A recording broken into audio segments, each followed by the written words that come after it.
सास बहू की लड़ाई कहानी। अविनाश, तुम कब मेरी बात सुनोगे? आखिर मैं तुम्हारी पत्नी हूँ, काव्या ने गुस्से में अविनाश से कहा। अविनाश बिना बोले घर से बाहर निकल गया। अब ऐसा हर दिन होता है। काव्या अपनी सास सुलोचना जी की बहुत इज्जत करती थी, लेकिन सुलोचना जी हमेशा उसे नीचा दिखाने की कोशिश में लगी रहती थीं। आज भी वही काव्या ने सुबह जल्दी उठकर नाश्ता बनाया। अविनाश को सूजी का हलवा बहुत पसंद था, इसलिए उसने नाश्ते के साथ हलवा भी बनाकर सभी को परोस दिया। उसके ससुर रमेश जी ने सुलोचना जी को टोकते हुए कहा, ये क्या फिजूल खर्ची है, सुबह सुबह देसी घी का हलवा। सुलोचना जी ने काव्या को डांटते हुए पूछा, क्यों बहू, ये देसी घी क्या तेरे मायके से आया है? मांजी, वो इन्हें हलवा बहुत पसंद है इसलिए थोड़ा सा बनाया है। ये कहकर काव्या अविनाश की तरफ देख रही थी, शायद वो कुछ बोले। तभी सुलोचना जी ने कहा, मैं सब जानती हूँ, मेरे बेटे का बहाना करके खुद खाने का मन होगा। अविनाश चुपचाप नाश्ता करते रहे। काव्या की आंखों से आंसू छलक गए। इससे ज्यादा बुरा तब लगा जब अविनाश बिना हलवा खाए ही ऑफिस के लिए चल दिए। काव्या घर का काम समेटने में लग गई। इधर सुलोचना जी बाहर ड्राइंग रूम में बैठकर बड़बड़ाती रहीं। काम करके काव्या अपने कमरे में जाकर रोने लगी। कितने नाजों से पाला था उसे उसके पापा ने।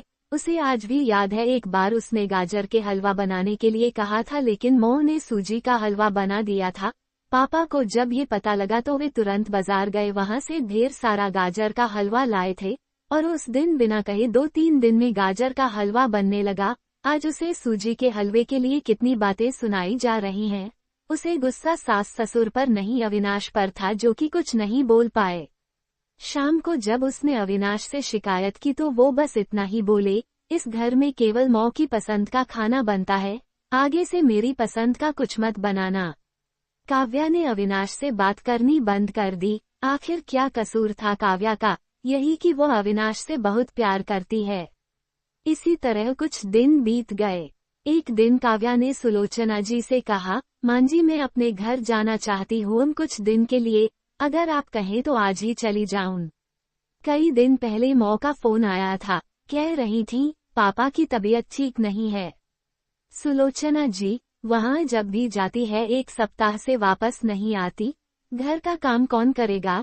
तेरे ससुर और मेरा बेटा शाम को थक हार कर घर आएंगे, यहाँ उन्हें खाना भी नसीब नहीं होगा। मुझे तो चक्कर आ रहे हैं, मैं खाना नहीं बना सकती।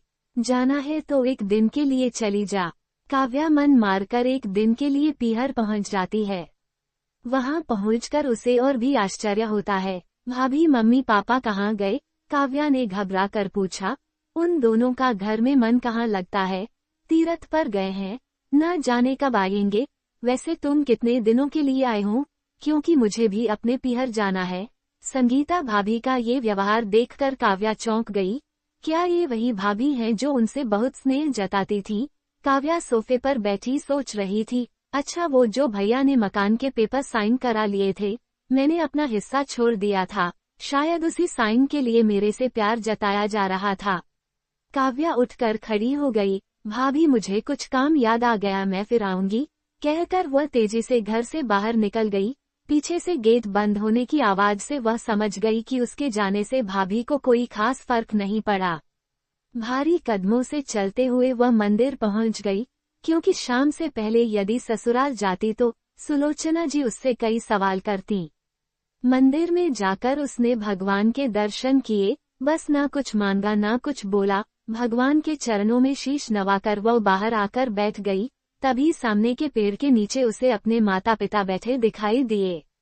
काव्या भागकर उनके पास पहुंची। काव्या को देखकर उसकी माँ रोने लगी। बेटी, तू यहाँ कैसे?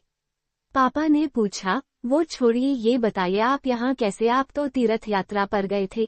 काव्या के सब्र का बांध टूट गया, उसकी आंखों से आंसू बह रहे थे। बेटी, तेरी भाभी ने तुझसे झूठ बोला है। बिजनेस में पैसा लगाने के लिए तेरे भैया ने मकान अपने नाम करा लिया, मकान के कागज गिरवी रखकर साहूकार से कर्ज ले लिया। उसके बाद हम बोझ बन गए, हमें घर से निकाल दिया। पापा, अब क्या होगा? काव्या ने रोते हुए पूछा। बेटी, तू चिंता मत कर, हम कहीं वृद्धा आश्रम में चले जाएंगे। तू अपनी ससुराल जा, वहाँ किसी को ये बात मत बताना। अपने माँ बाप को इस हाल में देखकर वह उन्हें अपने साथ ले जाना चाहती थी, लेकिन जहाँ उसकी कद्र नहीं है वहाँ माँ बाप की क्या इज्जत होती। भारी मन से काव्या ससुराल की ओर चल दी। आज उसे अपने लड़की होने पर अफसोस हो रहा है। काश वो अपने माता पिता के लिए कुछ कर पाती। घर आकर उसने बहुत मुश्किल से घर का काम निपटाया। उसके बाद अपने कमरे में जाकर गुमसुम बैठ गई। उसकी आंखों से आंसू बह रहे थे। अविनाश अपने ऑफिस के काम में लगे हुए थे। जब वे सोने आए तो काव्या से पूछ बैठे, क्या बात है, आज फिर माँ की कोई बात बुरी लग गई जो आंसू बह रही हूँ। काव्या अपने को रोक नहीं पाई और उसने रो रो कर सारी बात अविनाश को बता दी। क्या माँ पिताजी को यहाँ ले आए? वे इस उम्र में कहाँ जाएंगे? अविनाश ने कोई जवाब नहीं दिया और करवट लेकर सो गए। इस बात से काव्या को बहुत गुस्सा आया। आज से मैं भी इनके माँ बाप की सेवा नहीं करूंगी, देखती हूँ कौन इनकी सेवा करेगा। रोते रोते काव्या सो गई। 2-3 दिन बीत जाने पर उसकी चिंता बढ़ती जा रही थी।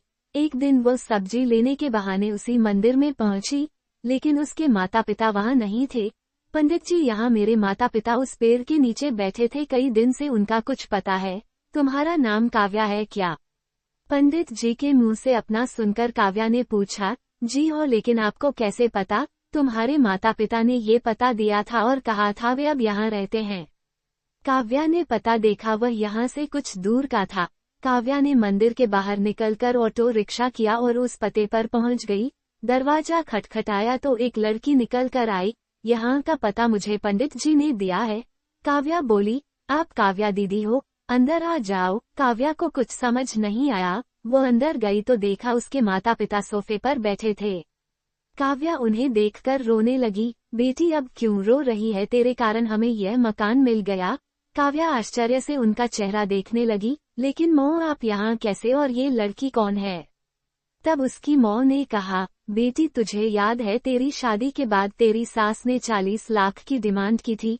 दामाद जी को बिजनेस खोलना था, इसलिए तेरे पिता ने उनकी डिमांड पूरी कर दी थी, जिससे कि तू सुखी रहे।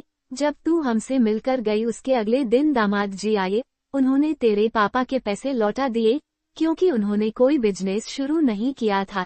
तेरे पापा ने मना भी किया लेकिन वे नहीं माने। उसके बाद उन्होंने प्रॉपर्टी डीलर से मिलकर 2 दिन में यह मकान खरीद दिया।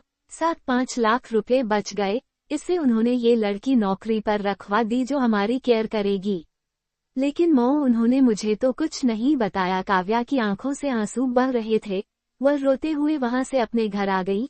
घर आकर वह सोच रही थी, अविनाश ने कभी उसके लिए आवाज नहीं उठाई, लेकिन मेरे माता पिता के लिए इतना करने कर दिया जो कि कोई सगा बेटा भी नहीं कर सकता।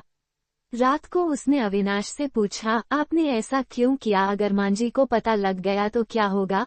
अविनाश का जवाब सुनकर काव्या रोने लगी। अविनाश ने कहा, जैसे तुम्हारे लिए ये माता पिता हैं वैसे ही मेरे लिए भी तो वो माता पिता हैं। मैंने पैसे लेते समय ही सोच लिया था कि एक दिन ब्याज के साथ सारे पैसे लौटा दूंगा, लेकिन जब बिजनेस शुरू नहीं हो पाया तो मैं इन पैसों को अपने पास रखकर सही समय आने का इंतजार कर रहा था। अगर मैं तुम्हारे माता पिता को अपने घर ले आता तो उनका आत्मसम्मान हर दिन उन्हें धिक्कारता। बेटी के घर वे रहना पसंद नहीं करते, वे अपमानित न हो, इसलिए मैंने ये सब किया। अविनाश, मुझे माफ कर दो, आज तक मैं तुम्हें गलत समझती रही। तभी पीछे खड़ी सुलोचना जी बोली, बेटी, वह पैसा हमने उधार लिया था, वो तुम्हारे पिता की अमानत थी। मैंने और अविनाश ने पहले ही फैसला किया था कि ब्याज के साथ तुम्हारे पैसे लौटा देंगे। चल अब सो जा, सुबह नाश्ता टाइम पर नहीं बना तो अच्छा नहीं होगा। उनकी बात सुनकर काव्या, अविनाश और सुलोचना जी जोर से हंसने लगे।